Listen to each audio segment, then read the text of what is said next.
ចឹងបែងចែកដាច់រវាងបរទេស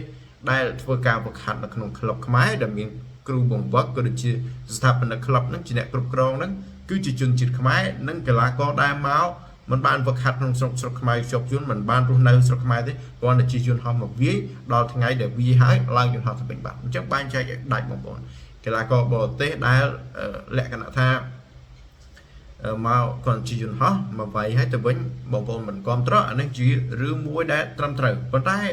កីឡាទី1កីឡាករដែលមានប្រយោជន៍និងកីឡាករមិនមានប្រយោជន៍ទៅបរទេសដូចគ្នាប៉ុន្តែអ្នកដែលមានប្រយោជន៍មកដល់កម្ពុជារបស់យើងគឺជាកីឡាករបរទេសដែលគាត់បាទមករស់នៅស្រុកខ្មែរដូចជាកូនសិស្សរបស់លោកគ្រូសេនមិនថេនជាគំរូសាបប៉ែនកមហាម៉ាត់និងប៉ែនកយ៉ាស៊ីនបាទនៅពេលដែលគាត់មករស់នៅស្រុកខ្មែររបស់យើងធ្វើការវឹកហាត់ស្រុកខ្មែររបស់យើងអញ្ចឹងមានន័យថាគាត់បានបាទប្រកួតទៅគាត់បានតម្លៃខ្លួនគាត់បែងចែកទៅក្លឹបការហូបចុករបស់គាត់ប្រចាំថ្ងៃហ្នឹងគឺចរន្តនៃការចាយលុយគឺនៅក្នុងស្រុកប្រទេសកម្ពុជាជាបំផុតទេគឺលុយមួយចំណែកបានផ្ញើទៅកាន់បាទស្រុកទេសរបស់គាត់ក៏ដូចជាដើម្បីចិញ្ចឹមគ្រួសាររបស់គាត់មកដើម្បីធ្វើការប្រកួតយកលុយបាទក៏ដូចជាការអភិវឌ្ឍខ្លួនរបស់គាត់លើវិស័យលើអាជីពដែលគាត់ស្រឡាញ់អញ្ចឹងបងប្អូនមួយរយៈចុងក្រោយនេះមានឃើញថាបងប្អូនច្រើននិយាយថាគាត់ថេនបើគាត់សេមថេនអ៊ូតសិស្សបរទេសគាត់ប៉ែនកាច់ស៊ីនក៏ដូចជាប៉ែនកមហាម៉ាត់ហើយគាត់ថាលើកីឡាករបរទេសជ្រុលពេកបងប្អូនខ្លះគាត់និយាយលើកឡើងបែបនេះថាកីឡាករបរទេសកុំឲ្យលើកហួសខ្មែរផ្សេងបាទគ្រប់ជ្រុលសួរបងប្អូនប្រិមិត្តដែលតែងតែនិយមនឹងតាមដានស្នេហាវិស័យកីឡាប្រដាល់គុណខ្មែរគុណដូនតាយើងជាទីគោរពរាប់អានត្រង់ចំណុចនេះក៏ខ្ញុំមានមតិចែកម្លែកទៅកាន់បងប្អូនដែលនិយមគុណខ្មែរក៏ដូចជាកីឡាករគុណខ្មែរលោកគ្រូអ្នកគ្រូសាស្ត្រាចារ្យក៏ដូចជាព្រឹទ្ធាចារ្យគុណខ្មែរជាដើមត្រង់ចំណុចនេះមិនមែនជាបញ្ហាទេសម្រាប់កីឡាករបរទេសឬក៏កីឡាករខ្មែរលើកមួយណាមិនសំខាន់ទេសំខាន់ឲ្យតែមានសមត្ថភាពថ្ងៃនេះខ្ញុំចង់បែងចែកកីឡាករបរទេស2ដែលមានប្រយោជន៍ទៅដល់គុណខ្មែរមានប្រយោជន៍ទៅដល់សង្គមកម្ពុជារបស់យើងទី1កីឡាករដែលមានប្រយោជន៍និងកីឡាករមិនមានប្រយោជន៍ទៅបរទេសដូចគ្នាប៉ុន្តែអ្នកដែលមានប្រយោជន៍ទៅដល់កម្ពុជារបស់យើងគឺជាកីឡាករបរទេសដែលគាត់បាទមករស់នៅស្រុកខ្មែរដូចជាកូនសិស្សរបស់លោកគ្រូសេនមិនថេនជាគំរូសាបប៉ែនកមហាម៉ាត់និងប៉ែនកយ៉ាស៊ីនបាទនៅពេលដែលគាត់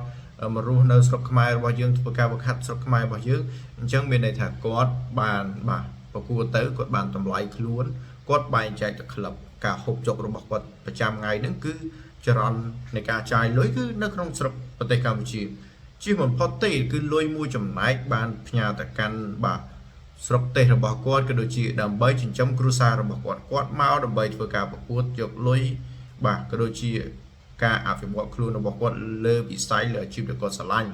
អញ្ចឹងជាបំផុតទេលុយមួយចំនួនខ្ញុំថា 50% ចុះ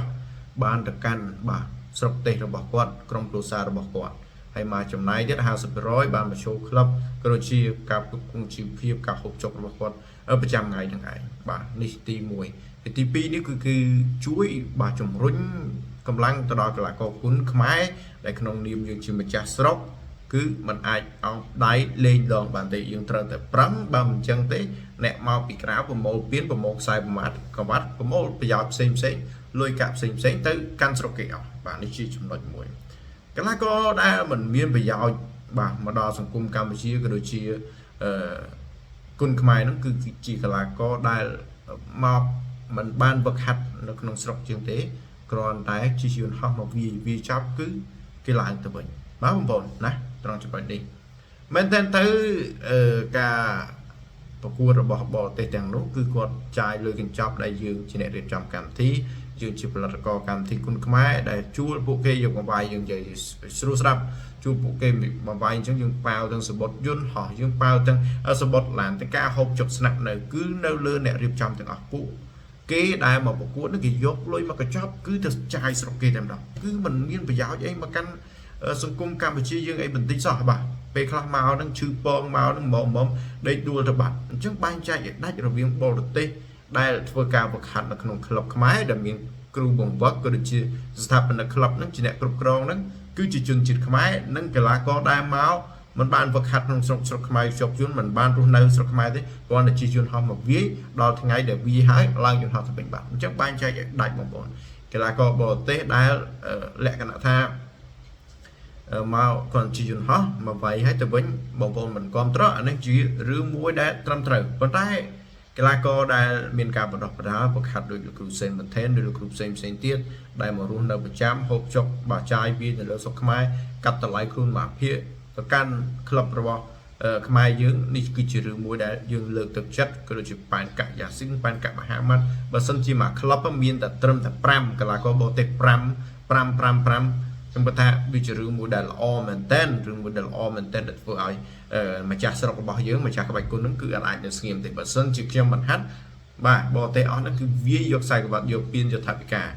ជាច្រើនស្ទើរស្ទំអញ្ចឹងម្ចាស់ស្រុកនេះដើម្បីជាកម្លាំងចិត្តគឺត្រូវតែបើខាត់ចង់មិនចង់បាទมันអាចដេកដួលมันអាចបាទលមួសំក្រិចបានទេបាទនេះគឺជារឿងមួយដែលយើងត្រូវគិតបងប្អូនបែងចែកឲ្យដាច់រវាងកីឡាករបរទេសដែលផ្ដល់ប្រយោជន៍ខ្លះឲ្យកម្ពុជាយើងនិងកីឡាករដែលផ្ដល់ផលប្រយោជន៍តិចបំផុតណាជារឿងមួយដែលយើងត្រូវពិចារណាអញ្ចឹងយើងជាមិនផុតទេក្នុងការដែលរាល់ថ្ងៃនេះ